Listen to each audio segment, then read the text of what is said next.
نسرا پێ دەکەم لە گڵۆپی پێ دەکەم لەبەرەوە خۆفی ئەو خوای دادەنیشم الحەمدولله نوێژی لە خۆ دەکەم هەتا بتوانم لە خۆی بەزات بێ وەڵا ئەوە بە هەمووی هەیە ئینشاءالله دەست حیباتێکی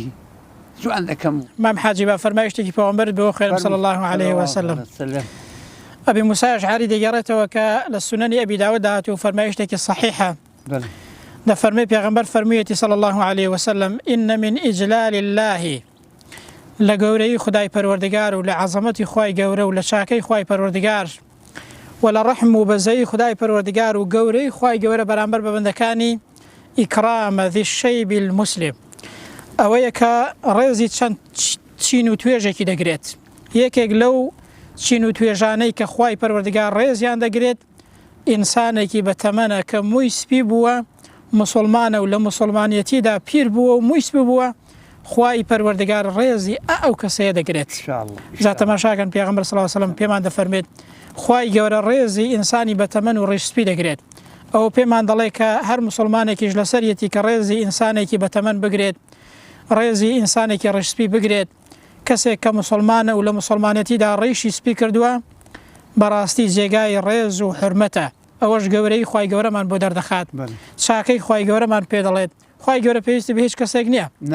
بەڵام تەماشا دەکەی لە گەورەی خوای گەورە ئەوەیە کە ڕێزی ئینسانێک دەگرێت کە مسلمانە تەواو نابێت ئەنجا ڕێزی ئینسانێک دەیرێت کە مووی سپی کردووە لە مسلمانەتیدا ئەوەش گەورەی ئیمانمان پێ دەڵێت و گەورەی خوای پەروەردگار و ڕەحم و بەزەی خوای گەورە بەرامبەر بەندەکانی ئەوەیە کە ڕێزی ئینسانێکی بەتەمەنی ڕێژسپی دەگرێت کەواتە ئەی ئینسان ئەتۆش ڕێزی خۆت بگرە ڕێزی ئیمانەکەت بگرە ڕێزی خوای گەورە بگرە قەدری خوای گەورە بزانە خوای گەورە ڕێزت دەگرێت ئەتۆش ئەی ئینسان بەهۆی ئیمانەکەتەوە بەرز دەبیەوە دەبیێمای ڕێز لە لای خوای گەورە کەواتە بەڕاستی ئیمان ئینسانی بەرز دەکاتەوە لە لای خوای گەورە دەکاتە خاوەنی ڕێز خوای پەروەردگار بەرگێڕێ لەو کەسانەی کە لە لای خوای پەروەردگار خاوەنی ڕێز و قەدر و قیمەتن خاوەنی ئیمانی بەهێزن ئینشاءالله سەلامەت یا ڕەبی دەست خۆش بێ و یا ڕەبی ماڵەت هەر ئاوا بێ و خاوەنی ڕێز و حورمەت بین هەموو لایەکمان ئینشاءالله لە لای خوای گەورە بە قسەی خۆشم پێک نایە